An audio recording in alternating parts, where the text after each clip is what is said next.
వింటర్‌లో ఎక్కువ మనకి దగ్గు మెయిన్. దగ్గు, జలుబు ఇవన్నీ ఉంటాయి కాబట్టి, మనకి దగ్గొచ్చినప్పుడు ఏదో కషాయాలు తాగాలో, లేకపోతే దగ్గొచ్చినప్పుడు ఏదైనా రెమెడీస్ చేయాలని కాకుండా, రెగ్యులర్‌గా మీరు అట్‌లీస్ట్ వారంలో ఒక 1 ఆర్ 2 టైమ్స్ అల్లం వాటర్ గానివ్వండి, దాల్చిన చెక్కతోటి చేసిన వాటర్ గానివ్వండి, లేదా పసుపు, మిరియాలు పసుపు ఎప్పుడు చేసినా మిరియాలు కలపాలి. ఓకే. ఓకే. పసుపు, మిరియాలు 2 కలిపిన పాలు ఇవన్నీ తాగుతూ ఉండి, ఎంత వీలైతే అంత వేడి వేడి పదార్థాలు తింటూ ఉండడము. ఇవి మనం రెగ్యులర్‌గా తీసుకునే జాగ్రత్తలు. అయితే హ్మ్.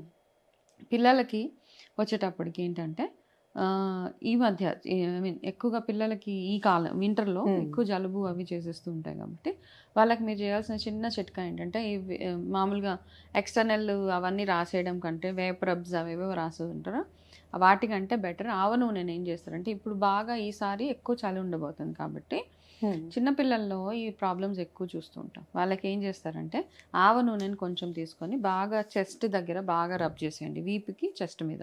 చంటి హ్మ్. పిల్లలు ఎవరైనా ఉంటే.